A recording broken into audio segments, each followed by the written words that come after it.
Welcome, welcome. Mentalism, correspondence, vibration, polarity, rhythm, cause and effect, gender. Countdown initiated. 5, 4, 3, 2, 1. Welcome, everyone. We are live. It is Thursday. I don't know how the week got here so quickly, but it is here nonetheless. Before I went to bed last night, I asked myself, what do you want to share today? And as usual, I just fell asleep. And this morning, there it was, right on my heart to share. The Garden of Change. You see, humanity, we are so beautiful. We really are, you know. But sometimes I feel like we're always in a hurry. Yes? But if you are a gardener of any kind, I am what you would call a tired gardener. I just want to plant things and have them do its own thing, and then I'll just come along and eat it. I'm good. And then you have the other kind of gardener where they're in there every day, like the people who used to live here previous to me. And their next door neighbor, they were the talk of the town because their gardens were like people came from far and wide to see their gardens. You know what it is to bring in a special kind of dirt? Hmm? Do you know what that is to bring in ship in a special kind of dirt? That's the dirt that's in my yard. Hello? Because that's what they did. But when you want to change, you have to adopt the same attitude as the gardener. A gardener knows that it is through time and diligence and patience that the garden thrives. It thrives with care, right? You plant seeds in maybe late April indoors, or at the beginning of May indoors, at least for us, because we still get snow and frost. Oh, pardon me, by May 18. After May 18, you can do anything you want outdoors, right? Any good gardener knows that you choose what you want to plant in your garden, depending on your climate, depending on where you are. There's certain things I can't plant where I'm at because they just don't, they require more than what we have. They require more heat, more days of heat. We don't get that up in here. So I can't plant those things. But things that like it cool and, that's how you choose to plant your garden based upon where you are. And then how do you prune your garden? I know I pruned my apple tree um I pruned it twice, and now I'm looking at it and I'm like, dude, I can't, what am I going to do with all of these apples? But why am I telling you this? You see, our lives are like gardens. When we want to change, some of us want this change to happen now. Some of us want this change to happen now. But a gardener knows you plant end of May, and depending on where you live, your harvest time is months away. Harvest is October. Hello? Harvest is October. May. So June, July, August, that's 16 weeks. That's 4 months. That seems like a long time. Yeah. My potatoes, well, I planted them in bags this year. And I'm amazed. I am amazed, truly. But you're looking at 16 weeks. You have to go out there and dig in the dirt, pluck weeds. It seems like it's such effort, yes? But look at the reward.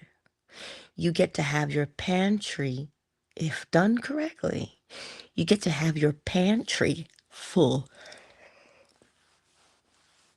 to get you through winter, all the way through to spring again.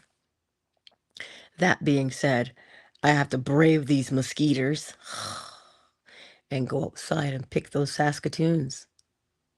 They're little berries. They're like blueberries, but they're called Saskatoon berries. They are absolutely amazing. I've got to pick them and make jam, or they'll go to waste, right? But my point to you is this: it takes time. It takes dedication. I did not plant anything out there except for the blueberries and raspberries this year and the potatoes, but everything else was already here. And so when I'm out there, granted, I get home pretty late sometimes and I'm just like, meh. And then it has rained. Oh, we're going to talk about that. It has rained incessantly for the past 4 weeks, really. Oh, yes, it has really rained around here. And so everything is lush. But also the farmers suffered a real loss. North of us, their crops were decimated by hail. Again, if we would look and observe what's happening, right, with the garden, sometimes we get a lot of rain, sometimes we get a lot of sun. But either way, you pick up the slack. If you get so much sun, then you know you've got to water more or build something that keeps the direct sun off of your stuff, right? But in life, because we're living, right, we don't think about those things. We don't look at, oh my God, there's hail. We don't look at that in our own lives. That hail in life comes as situations. But always remember the situations are there because you are the gardener, right? Now, I've always been of the mind that farms should be small. Many farms, many people, big farms. The bigger the farm, sometimes the bigger the farm, the greater the harvest. The bigger the farm, the greater the loss. Well, it has to match. It's the principle of rhythm, and rhythm always compensates. If you have a small farm, you will suffer small damages. But if you rely upon that small farm, that could be a big loss for you because it's small. So when you're going through your life, we encounter things, right? But the things that we encounter, if we would observe them, we would know how to counter. So again, if you get a lot of rain and you don't have barrels, if you don't have rain barrels, oh boy. But you only want to catch enough to deal with the summer. Because if you're going to have that excess water and come winter, yikes. You have to make accommodations for the seasons in your life. We all go through seasons in life, but we tend to want to rush through them or grudge the season, be angry at the season. That's what we do sometimes. In actuality, that's what we do. But sometimes if we would take that as an opportunity. See, if you had no instructor in life, would you know to look to your garden for assistance?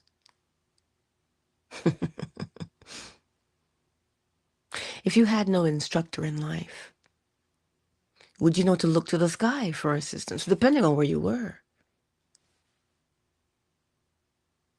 The sky is also your teacher. It shows you the season that you are in. If you're in the desert, if you're a desert dweller, that desert will show you what season you are in. But what do we do as humanity? We do not observe. You see, we look at things to judge them, but we don't look at things to learn from them. So when you are living your life and you want to make a change, well, how does one make a change? Well, how do you make a change in the garden? Well, you look at where you are. What season are you in?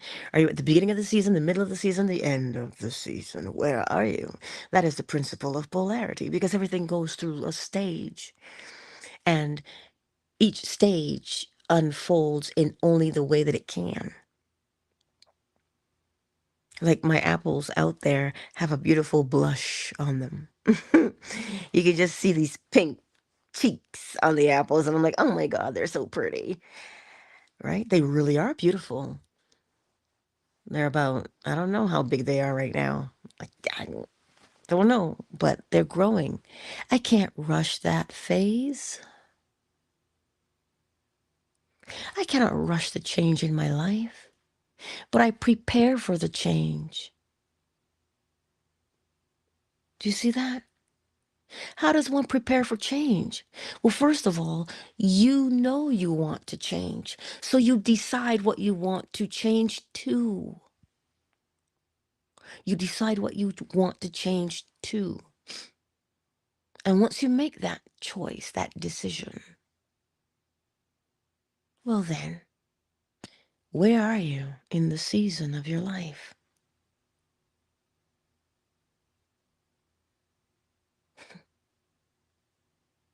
You look at that.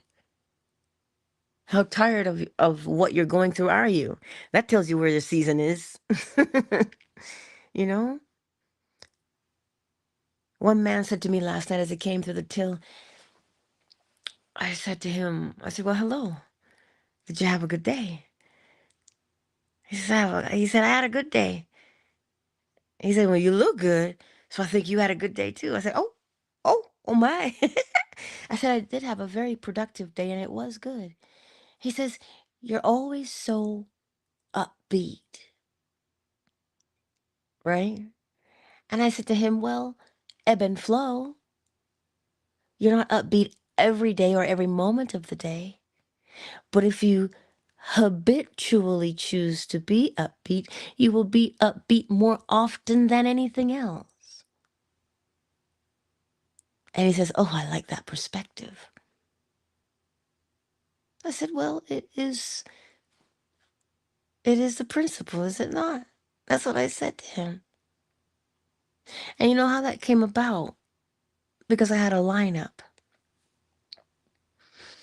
And he felt bad for holding up the line. I said, don't worry about it. Where are we in a hurry to get to anyway? And he looked out at the people in line, and not one person was cranky. Why? Because they were all entertained by their phone. I said to him, nobody cares anyway. So take your time. No sense in rushing. See, once you identify the change that you want to become, right?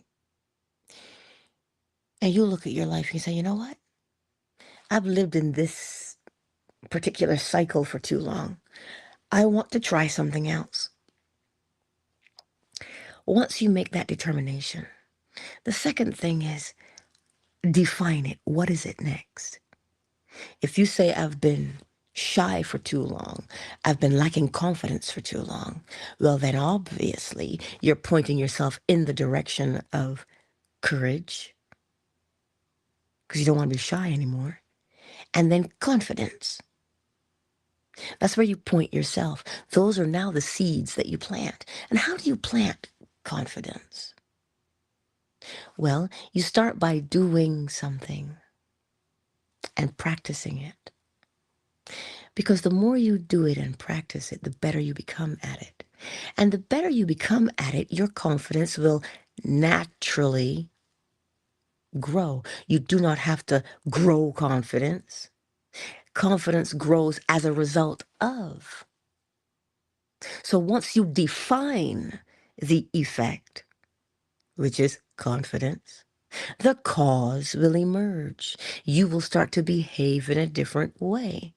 How does confidence behave? Now that is what you plant. And you prune it. Oh, well, how do you prune it?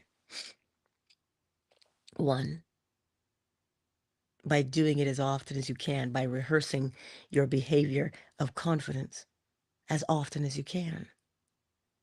Because as you're doing that, you are naturally stifling the weeds or thoughts that come up that say, confidence, oh, please.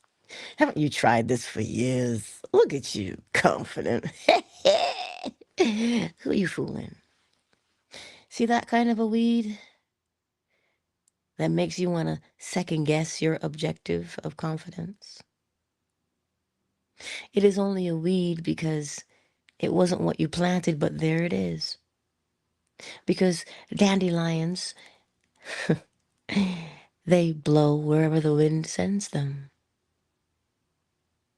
So expect that things will arise. Dandelions don't happen by coincidence either. Because they're so light, they blow where the wind takes them. They take flight because they're light. When they're more dense as plants, you know, the yellow, they don't blow around anymore,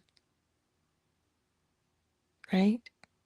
But the moment they become dry and their heads go all white and the wind blows, they can travel for miles on the wind.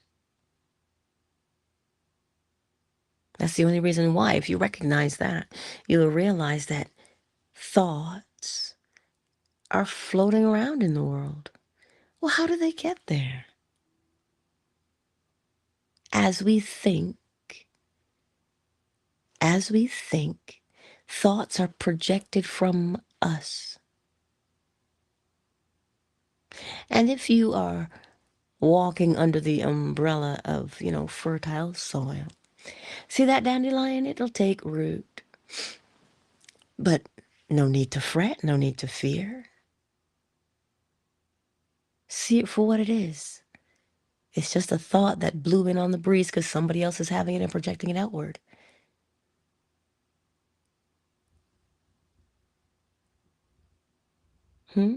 Sometimes, and the thing is, we don't know they're there until they grow.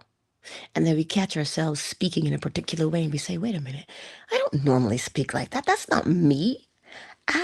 And when you recognize that it is not you, what did you do? You just plucked it out because you said, that's not me. So you weeded the garden of your mind. You did not look at it and go, oh my God, I gotta kill it. No, you didn't get aggressive towards it at all. You just said, that is not mine. And the very act of saying, well, that's not mine, it withers and dies. Because now you're not giving it attention, feeding it. You're using your attention to nurture and grow the other things in the garden. And look at something. When we garden, at least I know for me, even when I pick Saskatoons, I always say to the bush, I always say, well, thanks. They're so sweet and look at how plump they are. Oh, you did such a good job growing them this year. So that's what I say to the plant. You did such a great job growing them this year. Look at how bountiful they are. Thank you. That's all I say to it. You just acknowledge what is beautiful and what is good in the garden. Acknowledge it.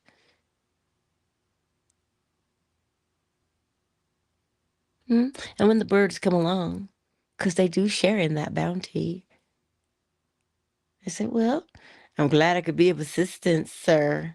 All that noise in the yard. And that which I do not want to share with the birds, I have in the gazebo. My strawberry bush. I don't want to share my strawberries. I do have other strawberries out there because they're unpotted. They're just wild. And that is what the birds share with me in. But the ones that I planted, I didn't want to share those. So I put them in the gazebo so that me and the chickens can eat them. Right? So in that garden, you take time to acknowledge what is growing. If you're like me and you're looking at your blueberry bush, which is now dead, but you know what? I'm like, perhaps it was scorched when we had those 2 to 3 days of very hot sun. But maybe the root is still alive. We'll see. I haven't decided to pluck it up and throw it away yet. It's too soon. So because something may not be going your way,